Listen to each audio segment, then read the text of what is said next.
जय हिंद सभी साथियों को। तो आज ही हमारा रामबाण स्टैटिक जीके का नेक्स्ट लेक्चर है। उसमें से हम 32 नंबर टॉपिक से कवर करेंगे।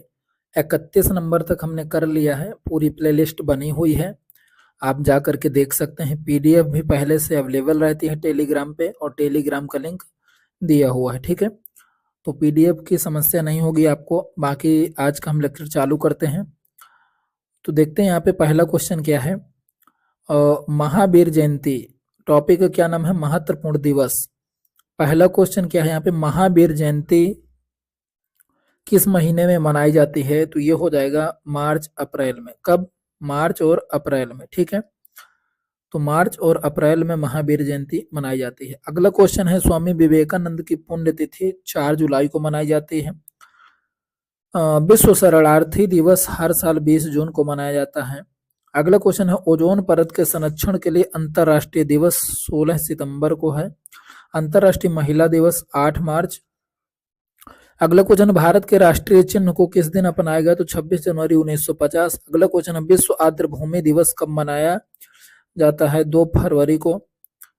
आगे बढ़े तो गुड गवर्नेंस डे किसकी जयंती पर मनाया जाता है? तो अटल बिहारी वाजपेयी जी की जयंती पर मनाया जाता है। आगे बात करें तो भारत का संविधान दिवस कब मनाया जाता है? तो 26 नवंबर को। अगला है, वार्षिक विश्व शौचालय दिवस किस दिन मनाया जाता है? तो किस दिन मनाया जाता है? तो 19 नवंबर को। अगला क्वेश्चन हमारे साथ, भारत की सीमा सुरक्षा बल की स्थापना 1 दिसंबर को हुई थी। भारत में राष्ट्रीय महिला दिवस कब मनाया जाता है? तो 13 फरवरी को। गोवा लिबरेशन डे तो 19 दिसंबर को। भारतीय सशस्त्र बल भूतपूर्व सैनिक दिवस किस दिन मनाया जाता है? तो 14 जनवरी को। आगे बात करें तो महिला उद्यमिता दिवस 19 नवंबर को। राष्ट्रीय दुग्ध दिवस कब मनाया जाता है? 26 नवंबर को। विश्व एड्स दिवस 1 दिसंबर को। अंतरराष्ट्रीय स्वच्छ वायु दिवस 7 सितंबर को मनाया जाता है। अगले क्वेश्चनों की ओर बढ़े तो अगला क्वेश्चन हमारे सामने, विश्व थायराइड दिवस कब मनाया जाता है? 25 मई को। प्रवासी भारतीय दिवस 9 जनवरी को। विश्व मानवीय दिवस 19 अगस्त को। विश्व हिंदी दिवस 10 जनवरी को। विश्व रोगी सुरक्षा दिवस 17 सितंबर को मनाया जाता है। अंतरराष्ट्रीय जनसंख्या दिवस 11 जुलाई को मनाया जाता है। विश्व स्वास्थ्य दिवस किस दिन मनाया जाता है? तो 7 अप्रैल को मनाया जाता है। विश्व साक्षरता दिवस कब मनाया जाता है? तो 8 सितंबर को मनाया जाता है। विश्व बाघ दिवस कब मनाया जाता है? तो 29 जुलाई को मनाया जाता है। विश्व वानिकी दिवस कब मनाया जाता है? तो 21 मार्च को मनाया जाता है। विश्व वन्य जीव सप्ताह कब मनाया जाता है? तो 2 से 8 अक्टूबर तक मनाया जाता है। भारत में राष्ट्रीय उपभोक्ता दिवस कब मनाया जाता है? तो 24 दिसंबर को मनाया जाता है। अंतरराष्ट्रीय महिला दिवस प्रत्येक वर्ष कब मनाया जाता है? तो 8 मार्च को मनाया जाता है। राष्ट्रीय शिक्षा दिवस कब मनाया जाता है? तो 11 नवंबर को मनाया जाता है। विश्व पर्यावरण दिवस हर साल कब मनाया जाता है? तो 5 जून को मनाया जाता है। और प्रतिवर्ष विश्व हृदय दिवस कब मनाया जाता है? तो 19 सितंबर को मनाया जाता है। आगे यदि हम बात करें यहाँ पर, तो भारत में प्रत्येक वर्ष गणित दिवस कब मनाया जाता है? तो 22 दिसंबर को मनाया जाता है। आगे बात करें तो यहाँ पे हो जाएगा, हिंदी दिवस कब मनाया जाता है? तो 14 सितंबर को मनाया जाता है। अगला क्वेश्चन है, विश्व विरासत दिवस कब मनाया जाता है? तो ये हो जाएगा 18 अप्रैल को मनाया जाता है। अगला क्वेश्चन, विश्व कैंसर दिवस कब मनाया जाता है? तो 4 फरवरी को मनाया जाता है।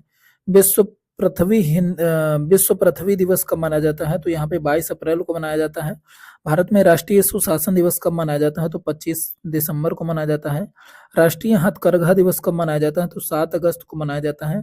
राष्ट्रीय ऊर्जा संरक्षण दिवस कब मनाया जाता है? तो 14 दिसंबर को मनाया जाता है। अंतरराष्ट्रीय योग दिवस कब मनाया जाता है? तो 21 जून को मनाया जाता है। अंतरराष्ट्रीय ओलंपिक दिवस कब मनाया जाता है? तो 23 जून को मनाया जाता है। सीवी रमन के योगदान का स्मरण उत्सव मनाने के लिए राष्ट्रीय विज्ञान दिवस कब मनाया जाता है? तो 28 फरवरी को मनाया जाता है। विश्व जल दिवस कब मनाया जाता है? तो 22 मार्च को मनाया जाता है। बिहार दिवस प्रतिवर्ष कब मनाया जाता है? तो 22 मार्च को मनाया जाता है। इंटरनेशनल हैप्पीनेस डे कब मनाया जाता है? तो 20 मार्च को मनाया जाता है। अगला क्वेश्चन है, वर्ल्ड ग्लोबल रिसाइकलिंग डे कब मनाया जाता है? तो 18 मार्च को मनाया जाता है। अंतरराष्ट्रीय पर्वतीय दिवस किस तारीख को मनाया जाता है? तो 11 दिसंबर को। अगला क्वेश्चन है, राष्ट्रीय युवा दिवस कब मनाया जाता है? तो 12 जनवरी को। अगला क्वेश्चन है, अंतरराष्ट्रीय ओजोन दिवस कब मनाया जाता है? 16 सितंबर को। अगला क्वेश्चन है, भारत में राष्ट्रीय खेल दिवस कब मनाया जाता है? तो 29 अगस्त को। अगला क्वेश्चन है हाथ स्वच्छता दिवस कब मनाया जाता है? तो 5 मई को। साथियों इसके साथ में आपको क्या करना है कि कमेंट बॉक्स पे कमेंट जरूर करना है, यदि आपके लिए ये कंटेंट जो हो तो रिलेवेंट है तो कमेंट में जो हो तो आपको फीडबैक जरूर देना है, बताना है, क्योंकि वो आप जब करते हैं तो हमारे लिए वो एक मोटिवेशन का काम करता है। तो रिक्वेस्ट है आप लोगों से, आप मुझे छोटा भाई, बड़ा भाई, साथी, टीचर कुछ भी माने, लेकिन कमेंट बॉक्स में कमेंट करना है और आपके अपने इस चैनल को सपोर्ट करना है ज़्यादा से ज़्यादा। चलिए देखते हैं अगला क्वेश्चन। अगला क्वेश्चन क्या है? विश्व उच्च रक्तचाप दिवस कब मनाया जाता है? 17 मई को। अगला क्वेश्चन है भारत में राष्ट्रीय नौसेना दिवस कब मनाया जाता है? 4 दिसंबर को। अगला क्वेश्चन है राष्ट्रीय एकता दिवस कब मनाया जाता है? 31 अक्टूबर को। अगला क्वेश्चन है विश्व प्रेस स्वतंत्रता दिवस कब मनाया जाता है? तो 3 मई को। अगला क्वेश्चन है भारत में राष्ट्रीय सेना दिवस कब मनाया जाता है? तो 15 जनवरी को। अगला क्वेश्चन है विश्व एनिमेशन दिवस कब मनाया जाता है? तो 28 अक्टूबर को। अगला क्वेश्चन है विश्व वन्य जीव दिवस किस दिन मनाया जाता है? तो 3 मार्च को। अगला क्वेश्चन है विश्व तारीख को विश्व लायन दिवस मनाया जाता है? तो ये हो जाएगा 10 अगस्त को। विश्व गौरैया दिवस कब मनाया जाता है? तो 20 मार्च को। अंतर्राष्ट्रीय प्रकाश दिवस कब मनाया जाता है? तो 16 मई को। अगला क्वेश्चन है भारतीय राष्ट्रीय प्रौद्योगिकी दिवस के रूप में मनाया जाता है? तो 11 मई को। अगला क्वेश्चन है राष्ट्रीय मतदाता दिवस कब मनाया जाता है? तो 25 जनवरी को। अगला क्वेश्चन है विश्व भूख दिवस प्रतिवर्ष कब मनाया जाता है? तो 28 मई को। अगला क्वेश्चन है विश्व छात्र दिवस कब मनाया जाता है? तो 15 अक्टूबर को। अगला क्वेश्चन है अंतर्राष्ट्रीय साक्षरता दिवस कब मनाया जाता है? तो 8 सितंबर को।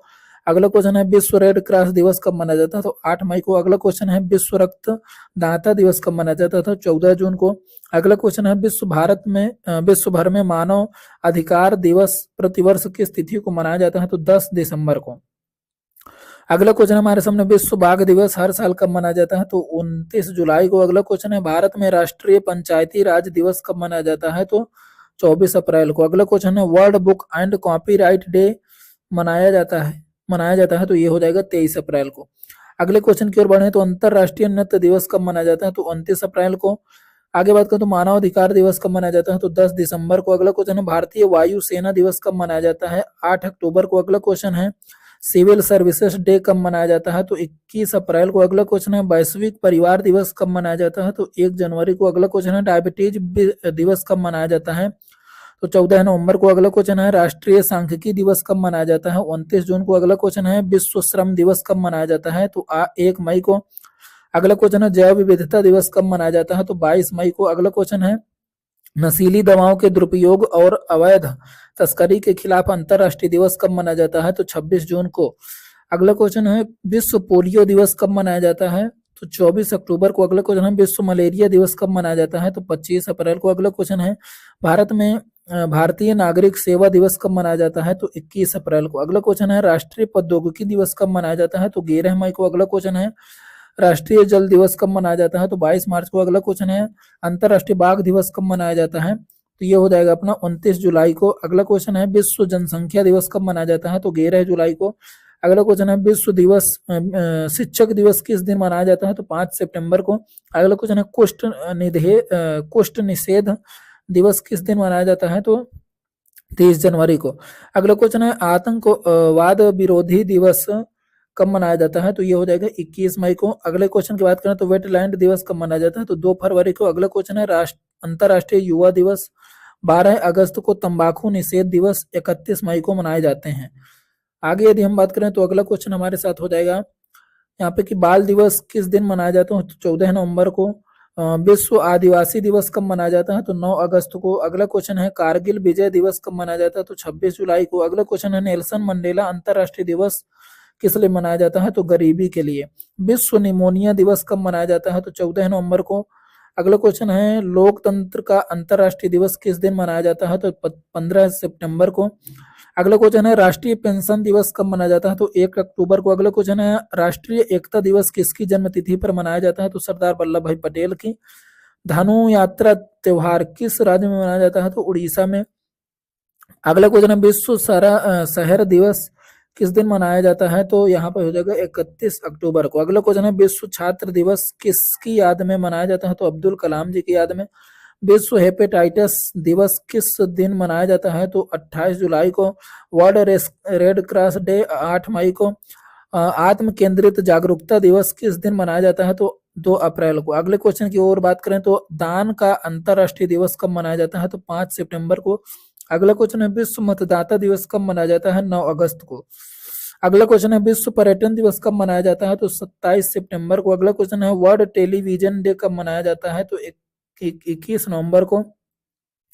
आगे बात करें तो अंतर्राष्ट्रीय शांति दिवस किस दिन मनाया जाता है? तो 21 सितंबर को। एस्ट्रॉयड दिवस किस दिन मनाया जाता है? तो 30 जून को। अगला क्वेश्चन है उपभोक्ता अधिकार दिवस कब मनाया जाता है? तो 15 मार्च को। आगे यदि हम बात करें तो यहाँ पे प्रैक्टिस सेट आ गया। यहाँ पे देखते हैं पहला क्वेश्चन, भारत में गुड गवर्नेंस किसके जन्म दिवस के रूप में मनाया जाता है? तो अटल बिहारी वाजपेयी जी के जन्म पर। अगला क्वेश्चन बात करें तो यहाँ पर अगला क्वेश्चन है विश्व में कौन सा अंतर्राष्ट्रीय विकलांग दिवस के रूप में मनाया जाता है? तो 3 दिसंबर को मनाया जाता है। आगे यदि बात करें तो विश्व स्तर पर अंतर्राष्ट्रीय योग दिवस 21 जून पर मनाया गया था।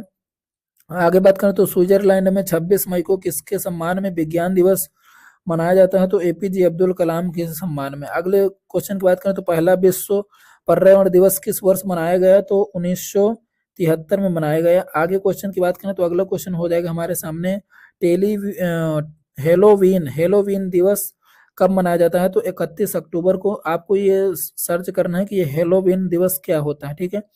आगे बात करें तो भारत में 24 जनवरी को किस दिवस के रूप में मनाया जाता है? तो 24 जनवरी को हम मनाते हैं राष्ट्रीय बालिका दिवस के रूप में, राष्ट्रीय बालिका दिवस के रूप में। फिर 25 जनवरी को मनाते हैं राष्ट्रीय मतदाता दिवस के रूप में मनाते हैं। आगे बात करते हैं यहाँ पे तो निम्नलिखित में से किसके जन्म जयंती पर राष्ट्रीय युवा दिवस मनाते हैं? तो स्वामी विवेकानंद जी की जयंती पर युवा दिवस मनाते हैं। आगे बात करें तो विश्व निम्नलिखित में से किस समाज सुधारक की जयंती को चिन्हित करने के लिए 12 जनवरी को राष्ट्रीय युवा दिवस? तो स्वामी विवेकानंद जी की जन्म दिवस पर। आगे बात करें तो भारत के किस केंद्र शासित प्रदेश में बेस्टिल दिवस मनाया जाता है? तो पुदुचेरी में मनाया जाता है।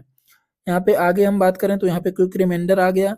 और 12 जनवरी मतलब राष्ट्रीय युवा दिवस मनाते हैं। 26 जनवरी में हम जो तो गणतंत्र दिवस मनाते हैं। 28 फरवरी में राष्ट्रीय विज्ञान दिवस मनाते हैं, सीवी रमन जी के प्रभाव की खोज के उपलक्ष्य में।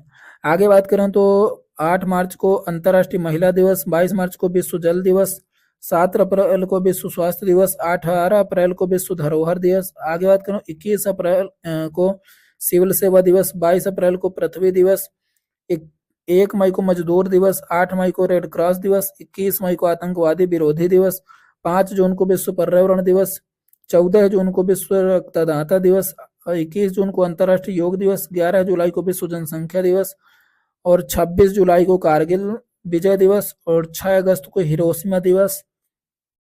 आगे यदि हम बात करें तो 9 अगस्त को नागासाकी दिवस, 19 अगस्त को राष्ट्रीय खेल दिवस, 5 सितंबर को शिक्षक दिवस, 14 सितंबर को विश्व हिंदी दिवस माफ करिएगा हिंदी दिवस। आगे बात करें तो 2 अक्टूबर को गांधी जयंती, 8 अक्टूबर को भारतीय वायुसेना दिवस, 10 अक्टूबर को विश्व मानसिक स्वास्थ्य दिवस।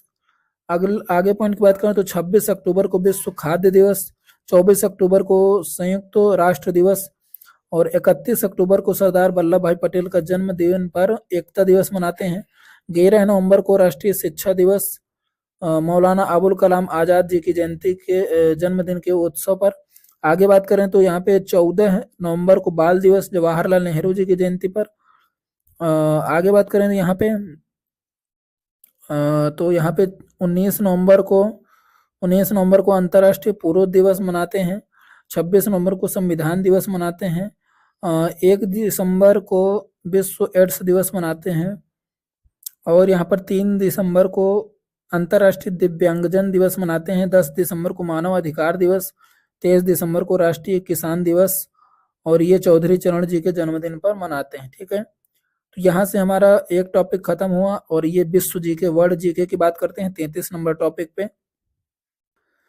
तो देखते हैं यहाँ पे कैसे क्वेश्चन है। पहला क्वेश्चन है कौन सा जानवर ऑस्ट्रेलिया में स्थानिक है? तो कंगारू। ठीक है, मतलब वहाँ का स्थानीय जो तो जानवर है कंगारू, वहाँ पे पाए जाते हैं। अगला क्वेश्चन है, कौन सा विश्व का तीसरा सबसे बड़ा महासागर और एशिया दक्षिण भाग में स्थित है? तो हिंद महासागर तीसरा जो हो तो सबसे बड़ा महासागर और दक्षिण में स्थित है। ठीक है, अगले क्वेश्चन की बात करें तो अरब सागर लाल सागर से बाब अल मदेन जलडमरू और ईडन की खाड़ी के मध्य से जुड़ा हुआ है और फारस की खाड़ी में ओमान की खाड़ी के माध्यम से जुड़ा हुआ है। आगे बात करें तो भूटान का राष्ट्रीय खेल क्या है? तो तीरंदाजी है। नवंबर 2022 तक भारत के पड़ोसी देश भूटान की राजधानी क्या है? तो थिम्पू है। आगे यदि हम यहाँ पे बात करें तो अगला क्वेश्चन है, श्रीलंका भारत से अलग होता है तो पाक जलडमरू मध्य से अलग होता है।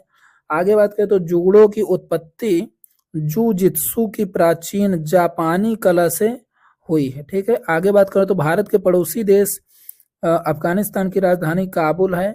अगला क्वेश्चन है, भारत के पड़ोसी देश बांग्लादेश की मुद्रा टका है।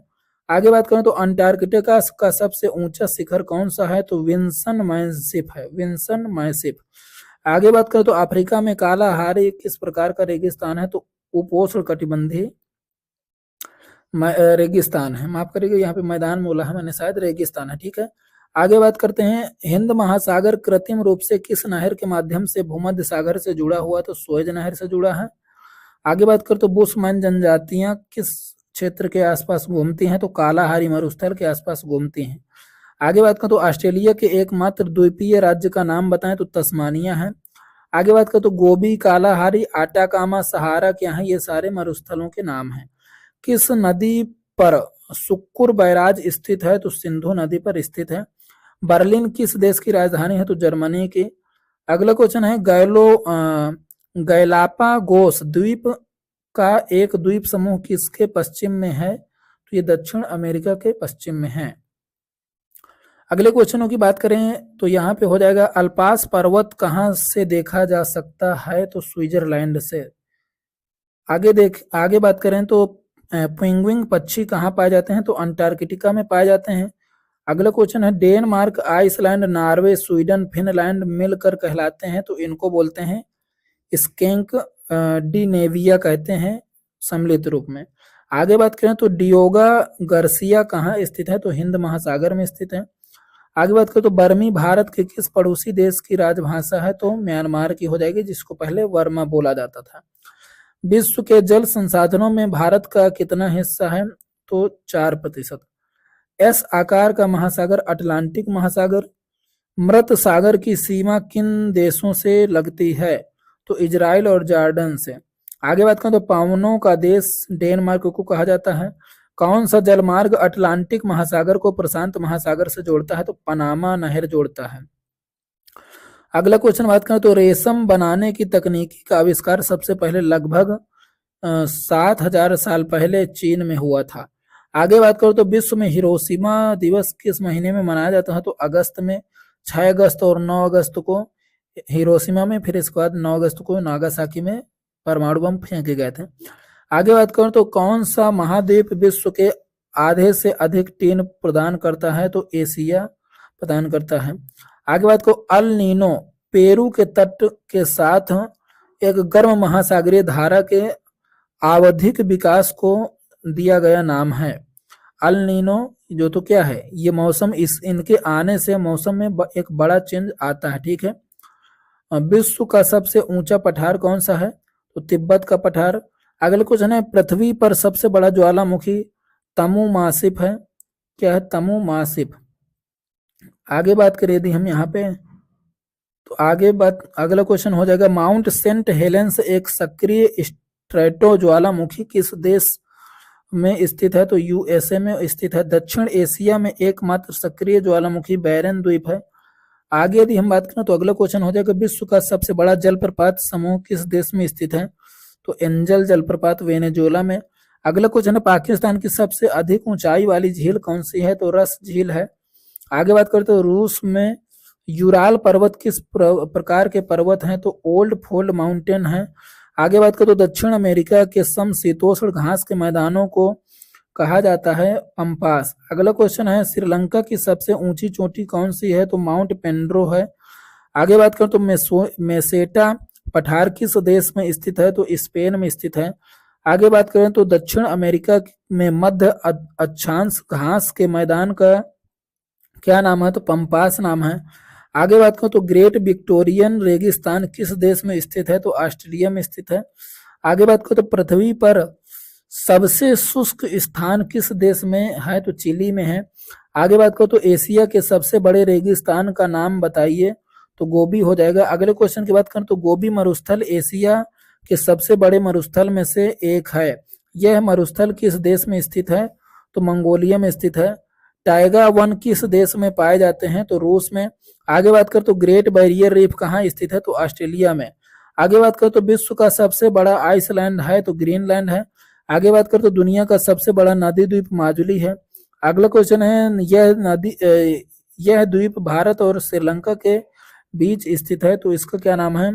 कच्छु थेवू। कच्छु थेवू नाम है। इस पे कुछ दिन पहले विवाद भी था, तो आप यहाँ पे देख सकते हैं। कच्छु थेवू जो है तो श्रीलंका और भारत के बीच में है। इसमें विवाद ये था कि ये पहले भारत का था, लेकिन इसको श्रीलंका को दे दिया गया था। ठीक है।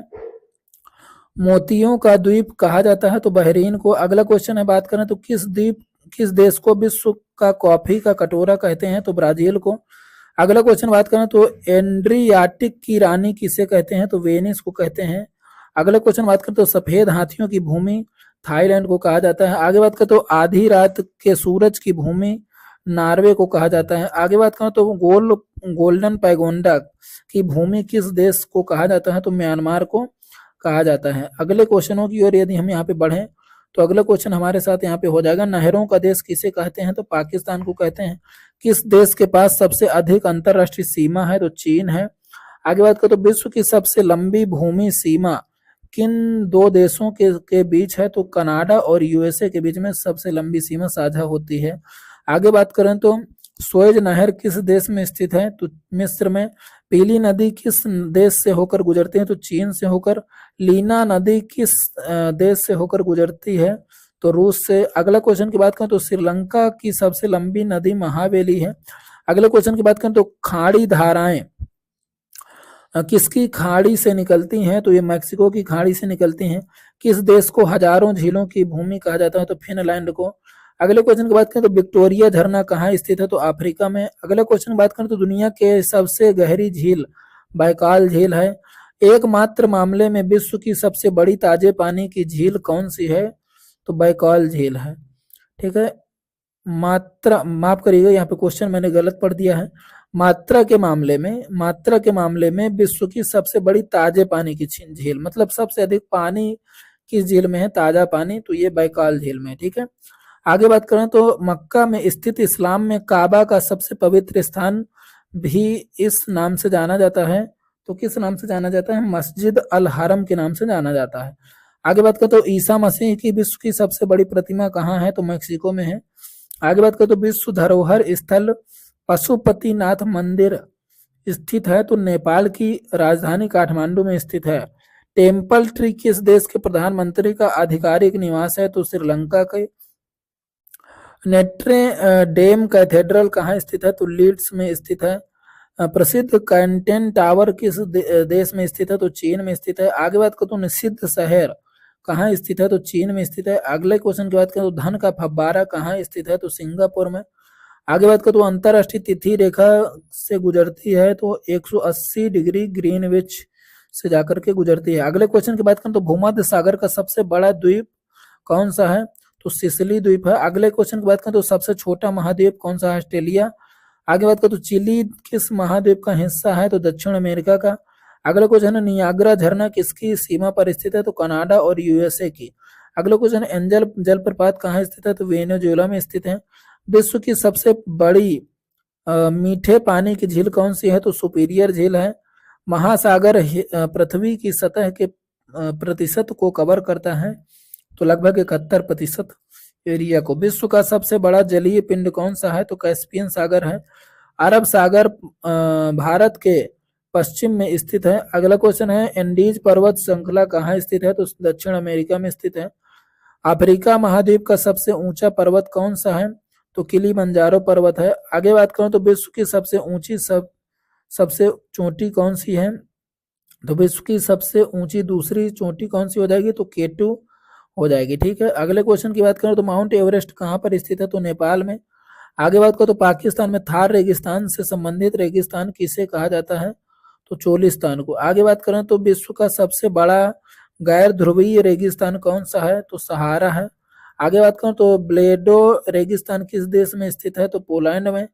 आगे बात करें तो गोबी रेगिस्तान निम्नलिखित महाद्वीपों में से किस में स्थित है? तो एशिया में स्थित है। आगे बात करें तो ब्लैक रॉक रेगिस्तान कहाँ स्थित है? तो संयुक्त राज्य अमेरिका में। आगे बात करें तो ग्रेट विक्टोरिया रेगिस्तान कहाँ स्थित है? तो ऑस्ट्रेलिया में। आगे बात करें तो सहारा रेगिस्तान कहाँ स्थित है? तो उत्तर अफ्रीका में। अगले क्वेश्चनों की और यदि हम बढ़ें तो अगला क्वेश्चन हमारे साथ यहाँ पे हो जाएगा, पाकिस्तान में सिंधु नदी को किस उर्दू नाम से संबोधित किया जाता है? तो दरिया ए सिंध के नाम से। अगला क्वेश्चन है, लंदन से होकर कौन सी नदी बहती है? तो थेम्स नदी। पीली नदी के नाम से किस नदी को जाना जाता है? हांगहो नदी को जाना जाता है, जो चीन में बहती है। यूरोप की सबसे लंबी नदी वोल्गा नदी। आगे क्वेश्चन की बात करें तो अगला क्वेश्चन है, कौन सी नहर प्रशांत महासागर और अटलांटिक महासागर को जोड़ती है? तो पनामा नहर जोड़ती है। अगला क्वेश्चन है, विश्व की सबसे बड़ी नदी कौन सी है? तो नील नदी। अगला क्वेश्चन है, सुएज नहर एक कृत्रिम जलमार्ग है जो निम्नलिखित में से किस समुद्र को जोड़ता है? तो ये जोड़ता है भूमध्य सागर को लाल सागर से। अगला क्वेश्चन है, सुएज नहर जो वाणिज्य के लिए बहुत महत्वपूर्ण है का निर्माण निम्नलिखित में से किस देश में किया गया था? तो मिस्र में। आगे बात करें तो भूमध्य सागर और लाल सागर को जोड़ने वाली नहर कौन सी है? सुएज नहर है। अगले क्वेश्चन की बात करें तो विश्व की सबसे लंबी नहर कौन सी है? तो बीजिंग हांगजो ग्रैंड नहर है। अगले क्वेश्चन की बात करें तो पंपास, स्टेपिज, सवाना, प्रेरी सभी प्रसिद्ध नाम हैं, तो ये किसके हैं? घास के मैदान के नाम है। आगे बात करें तो भूटान राज्य हिमालय के पूर्व में स्थित है। आगे बात करें तो उत्तर कोरिया की स्थापना किसके नेतृत्व में हुई थी? तो किम इल सुंग के नेतृत्व में हुई थी। आगे की बात करें तो सिंगापुर का पुराना नाम टेमासेक है। आगे बात करें तो डूरंड लाइन किस दो देशों के बीच में है? तो अफगानिस्तान पाकिस्तान के बीच में है। आगे बात करें तो क्षेत्रफल की दृष्टि से विश्व का छठा सबसे बड़ा देश कौन सा है? तो ये हो जाएगा ऑस्ट्रेलिया। आगे बात करें तो क्षेत्रफल की दृष्टि से सबसे छोटा देश कौन सा है? तो वेटिकन सिटी है। आगे बात करें तो दक्षिण अमेरिका का सबसे बड़ा देश कौन सा है? तो ये ब्राजील हो जाएगा। आगे बात करें तो क्षेत्रफल की दृष्टि से दूसरा सबसे बड़ा देश कौन सा है? तो कनाडा हो जाएगा। यहाँ पे ये हमारा 33 नंबर का टॉपिक भी खत्म हुआ। अगले क्वेश्चन की यदि हम यहाँ पे बात करें यहाँ पे इस टॉपिक में, तो अगला क्वेश्चन हो जाएगा हमारे सामने, देख सकते हैं एग्रीकल्चर। और एग्रीकल्चर में पहला क्वेश्चन हो जाएगा, किस राज्य के पश्चिम भाग में शुष्क मिट्टी विकसित होती है? तो शुष्क मिट्टी राजस्थान के पश्चिमी भाग में होती है। आगे बात करें तो 1859 का सीमा कानून किससे संबंधित है? तो नील की खेती से संबंधित है। अगला क्वेश्चन है, भारत का कौन सा शहर चाय उद्योग से जुड़ा है? तो दार्जिलिंग। पश्चिम जो बंगाल का जो शहर है, तो ये जो हो तो जुड़ा हुआ है चाय उद्योग से। आगे बात करो तो जलोढ़ मिट्टी का रंग अलग अलग होता है, हल्के भूरे से राख भूरे तक। आगे बात करो तो मिट्टी द्वारा प्रदत्त सूक्ष्म पोषक तत्वों का उदाहरण कौन सा है? तो आयरन है। आगे बात करो तो कौन सा पेशा मौसमी बेरोजगारी का एक प्रकार है? तो किसान। आगे बात करो तो किस शब्द का अर्थ फल उगाना है? तो पोमीकल्चर का मतलब फल उगाना है। झूम खेती या झूम खेती को स्लैश एंड बर्न एग्रीकल्चर भी कहा जाता है, के नाम से भी जाना जाता है। झूम खेती का मतलब जो एक जगह से दूसरी जगह 2 साल एक जगह कृषि किया और जैसे उसकी भूमि की उर्वरता खत्म होती है तो दूसरी जगह चले जाते हैं, तो उसी को जो तो झूम खेती कहते हैं और इसको स्लैश एंड बर्न एग्रीकल्चर भी कहते हैं। आगे यदि हम बात करें यहाँ पे, तो मध्य प्रदेश में काटने और जलाने वाली कृषि को यानी झूम खेती को क्या बोला जाता है? तो इसको यहाँ पर वेवर या दहिया बोला जाता है। ठीक है, आगे बात करें तो प्राचीन काल में कम्मा कारस शब्द किससे संबंधित है? तो भूमिहीन खेतिहर मजदूरों से संबंधित है। आगे बात करें यहाँ पे, तो मिट्टी के किस परत में ह्यूमस की सांद्रता सर्वाधिक होती है? तो शीर्ष मृदा में। ठीक है, आगे बात करें तो मतलब सबसे ऊपर वाली परत में जो हो तो ह्यूमस अधिक होता है। ठीक है, किस प्रकार की खेती में इसका उपयोग भोजन और चारे के फसल उगाने और पशुओं को आराम देने के लिए किया जाता है? तो मिश्रित खेती के लिए। ठीक है, मिश्रित खेती में। आगे बात करें तो भारतीय कृषि में हरित क्रांति का तात्पर्य क्या है? तो खाद्यान्न उत्पादन में शानदार वृद्धि। आगे बात करें तो बहुत अधिक नमी और भारी वर्षा वाली गर्म उष्णकटिबंधीय स्थिति किस फसल के लिए अनुकूल जलवायु है? तो जूट के लिए। आगे बात करें तो एक स्थानांतरण खेती बेवर किस भारतीय राज्य में प्रचलित है? तो मध्य प्रदेश में। आगे यदि हम बात करें तो अगला क्वेश्चन हमारे सामने हो जाएगा यहाँ पे कि कृषि उत्पादकता बढ़ाने के लिए साधारणीय कृषि के लिए राष्ट्रीय मिशन की रचना की गई। विशेष रूप से बारिश द्वारा सिंचित क्षेत्रों और इसमें एकत्रित खेती पानी के उपयोग में दक्षता, मृदा स्वास्थ्य प्रबंधन और संसाधन संरक्षण सक्रियता पर ध्यान देने को जो हो तो इसमें केंद्रित किया गया है। आगे बात करें यदि हम तो वनस्पति कृषि में जो खेती का एक प्रारंभिक रूप है, पहली बार दक्षिण पूर्वी एशिया में प्रयोग में लाया गया था। आगे बात करें तो राष्ट्रीय कृषि और ग्रामीण विकास बैंक द्वारा प्रदान किए जाने वाली कृषि ऋण की अधिकतम अवधि 15 वर्ष होती है। आगे बात करें तो वे किसान जो तुरंत फसल ऋण चुकाते हैं उन्हें भारत सरकार द्वारा 3% की दर से अतिरिक्त ब्याज की सहायता दी जाती है। आगे बात करें तो एक प्रकार की कृषि कौन सी? शेयर क्रॉपिंग एक प्रकार की कृषि व्यवस्था है जिसमें भूमि का मालिक एक किराएदार को अपने हिस्से की भूमि पर पैदावार एक हिस्से के बदले में अपनी भूमि का उपयोग करने देता है। आगे बात करें यहाँ पे तो यहाँ पे हो जाएगा साकीय विज्ञान किसके उत्पादन और विपणन से संबंधित है? तो सब्जियों के उत्पादन और विपणन से संबंधित है। अगला क्वेश्चन है एक अच्छी तरह से सड़े पौधे और पशु अवशेष कौन सी खाद का एक प्रकार है? तो कंपोस्ट खाद का एक प्रकार है। आगे बात करें तो सांख्यिकी और कार्यक्रम कार्यान्वयन मंत्रालय द्वारा 2016-17 में के लिए दिए गए बागवानी आंकड़ों के अनुसार सबसे बड़ा फल उत्पादक भारतीय राज्य आंध्र प्रदेश है। आगे बात करें तो मध्य प्रदेश में खेती की विधि झूम कृषि को दहिया कृषि भी कहते हैं। आगे बात करें तो फावड़ा एक साधारण उपकरण है जिसका प्रयोग जंगली घास को हटाने, मिट्टी को ढीला करने के लिए किया जाता है। आगे बात करें तो ऐसे बागान जहां बिक्री के लिए एक नकद फसल उगाई जाती है उसे रोपण खेती के रूप में जाना जाता है। अगले क्वेश्चनों की ओर बढ़े हम तो यहाँ पे हो जाएगा तूर दाल को अन्य किस नाम से जाना जाता है? तो अरहर के नाम से। अगले क्वेश्चन भारतीय मृदा में कमी है किसकी? नाइट्रोजन की। आगे बात करें तो धान कहाँ की मुख्य फसल है? तो चीन की। आगे बात करें तो वर्ष 1998-99 का खाद्य उत्पादन का आकलन 201 मिलियन टन था। आगे बात करें तो यहाँ पे पूर्वोत्तर भारत में प्रचलित कृषि भूमि प्राप्त के लिए वन के एक छोटे से हिस्से को काटकर उसे जलाने की रीति को झूम कहा जाता है। आगे बात करें तो पश्चिम बंगाल की मुख्य फसल क्या है? तो ये हो जाएगी चावल। आगे बात करें यहाँ पर तो कृषि और मछली पकड़ने की गतिविधियां किस क्षेत्र से संबंधित है? तो प्राथमिक क्षेत्र से। आगे बात करें तो वृक्षारोपण खेती में क्या होता है? तो ये एकल फसल उगाई जाती है।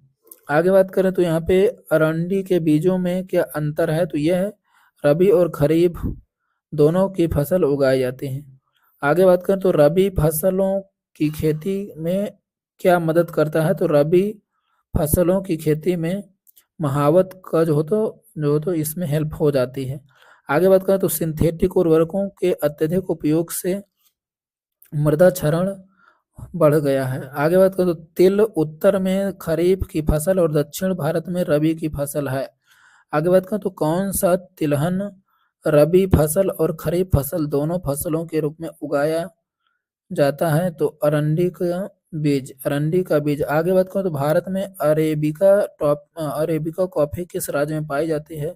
तो कर्नाटक में। आगे बात करें तो कपास को इसके विकास के लिए उच्च तापमान, हल्की बारिश या सिंचाई 210 ठंड से मुक्त दिन और तेज धूप की आवश्यकता होती है। आगे यदि हम बात करें तो रबी फसल का मौसम अक्टूबर से मार्च है।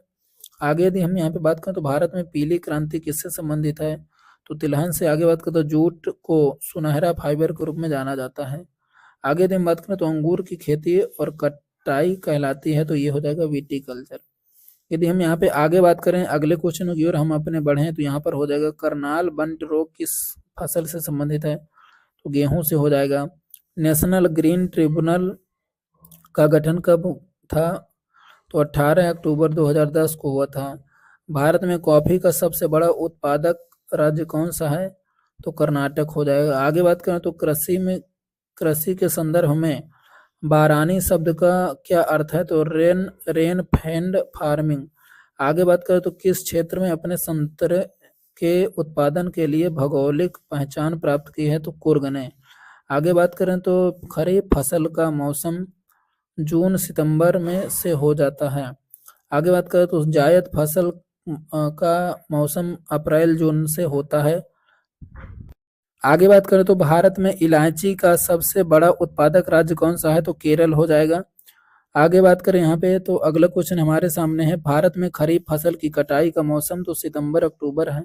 आगे बात करें तो कपास की खेती उत्तरी भारतीय राज्यों में खरीफ फसल के मौसम के दौरान उगाई जाती है। आगे बात करें तो हरित क्रांति का प्रभाव सबसे अधिक गेहूं पर पड़ा। आगे बात करें तो लगाए गए पेड़ों की पंक्तियों के बीच कृषि फसलों को उगाना कृषि वानिकी के रूप में जाना जाता है। आगे बात करें तो भारत में लाख का सबसे बड़ा उत्पादक राज्य कौन सा है, तो झारखंड। आगे बात करें तो सघन खेती का अर्थ क्या है, विद्यमान भूमि के सघन उपयोग द्वारा उत्पादकता में वृद्धि करना। आगे बात करें तो भारत में किस क्षेत्र में काम करने वाले लोगों की संख्या सबसे ज्यादा है, तो कृषि में। आगे बात करें तो शुष्क भूमि की खेती के लिए कौन सी फसल उपयुक्त है, तो रागी। अगला क्वेश्चन है, बाजरा की खेती उत्तरी भारतीय राज्यों में खरीफ फसल के मौसम के दौरान की जाती है। आगे बात करें तो भारत में दालों का सबसे बड़ा उत्पादक राज्य कौन सा है, तो ये हो जाएगा मध्य प्रदेश। अगले क्वेश्चन की यदि यहाँ पे हम बात करें तो अगला क्वेश्चन हो जाएगा हमारे साथ, भारत के किस राज्य को भारत की रोटी की टोकरी का लोकप्रिय नाम दिया गया है, तो पंजाब को। ठीक है। आगे यदि हम बात करें यहाँ पे तो भारत में खरीफ का मौसम काफी हद तक दक्षिण पश्चिमी मानसून के साथ मेल खाता है। आगे बात करें तो शिफ्टिंग खेती को उत्तर पूर्व भारत में झूम खेती के रूप में जाना जाता है। भारत में नीली क्रांति के जनक के रूप में हीरा लाल चौधरी को जाना जाता है। आगे बात करें तो सिल्वर फाइबर कपास को कहते हैं, कपास को। आगे बात करें तो एशिया का सबसे बड़ा थोक मसाला बाजार दिल्ली में है। आगे बात करें तो मसाला दालचीनी का मूल निवासी है, तो ये श्रीलंका का। आगे बात करें तो यहाँ पे हो जाएगा दक्षिण भारत में मुख्य रूप से कॉफी बीन को किस किस्म का उत्पादन होता है, तो अरेबिका किस्म का। आगे बात करें तो चांदी की क्रांति किससे संबंधित है, तो अंडा से संबंधित है। वह प्रक्रिया कृषि वानिकी वह प्रक्रिया है जिसके द्वारा किसान वाणिज्यिक तथा गैर वाणिज्यिक उद्देश्यों के लिए अपनी भूमि पर पेड़ उगाते हैं। ठीक है। आगे बात करें तो भारत में कौन सा आर्थिक क्रांति एम एस स्वामीनाथन द्वारा जुड़ा हुआ है, तो हरित क्रांति। अगला क्वेश्चन है, बर्फ की क्रिया के कारण क्षरण की प्रक्रिया को आप क्या कहते हैं, तो मोरेन गठन कहते हैं। आगे बात करें तो चाय और कॉफी भारत में फसलों की किस श्रेणी में आते हैं, तो वृक्षारोपण की फसलों में आते हैं। अगला क्वेश्चन है, किस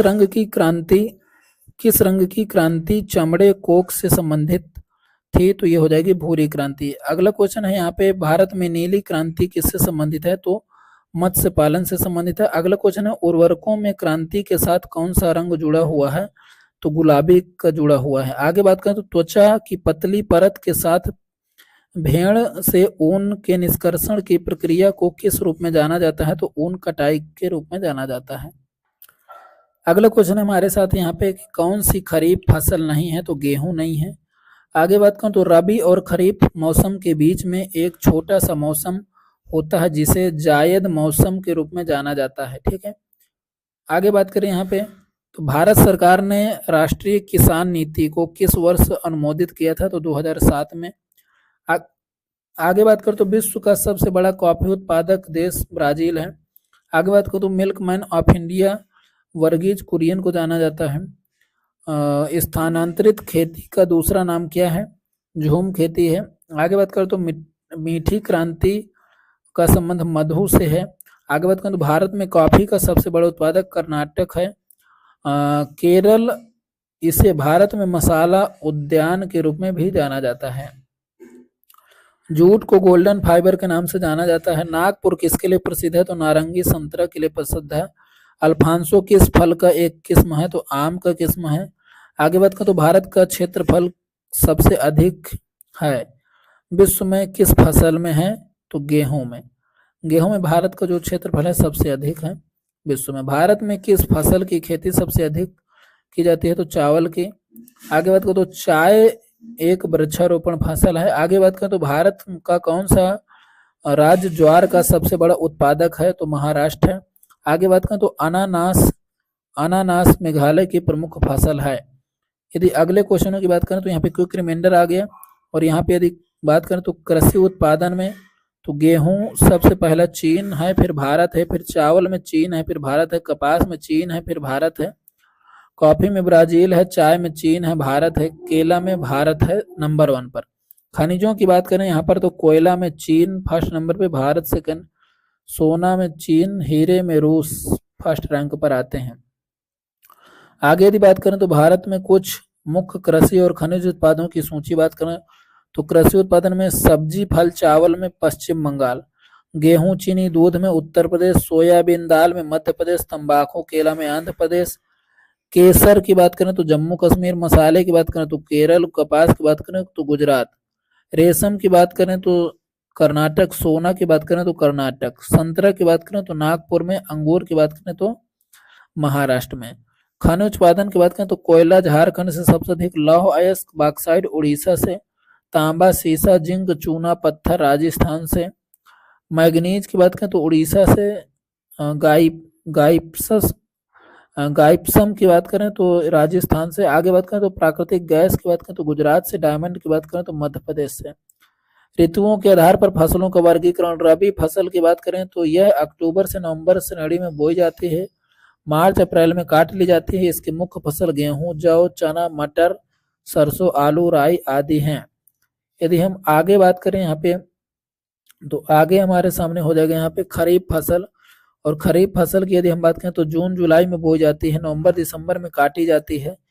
इसके मुख्य फसलों की बात करें तो धान, गन्ना, तिलहन, ज्वार, बाजरा, मक्का, अरहर ये सब हैं। आगे यदि हम बात करें यहाँ पे तो जायद फसल की तो यह मई जून में बोई जाती है और जुलाई अगस्त में काट ली जाती है। इसकी मुख्य फसलें हैं राई, मक्का, ज्वार, जूट और मकुआ। ठीक है। आगे बात करें हम विभिन्न प्रकार की कृषि विधियां तो सेरीकल्चर मतलब रेशम कीट को पालना, एपीकल्चर मतलब मधुमक्खी को पालना, पीसीकल्चर मतलब मत्स्य पालन, फ्लोरिकल्चर मतलब फूलों का उत्पादन, विटीकल्चर मतलब अंगूरों की खेती, वर्मीकल्चर मतलब केंचुओं को पालना। आगे बात करें तो पोमी कल्चर मतलब फलों को उगाना। आगे बात करें तो ओलेरी कल्चर मतलब सब्जियों का उत्पादन। आगे बात करें तो हार्टिकल्चर मतलब बागवानी। आगे बात करें तो एरोपोनिक में हवा में पौधों को उगाना। आगे बात करें तो हाइड्रोपोनिक्स में जल में पौधों को उगाना। हाइड्रो मतलब पानी होता है, तो इस तरीके से आपको गेस करना है। आगे बात करें तो विभिन्न कृषि क्रांतियां, हरित क्रांति खाद्यान्न उत्पादन से, श्वेत क्रांति दुग्ध उत्पादन से, नीली क्रांति मत्स्य उत्पादन से।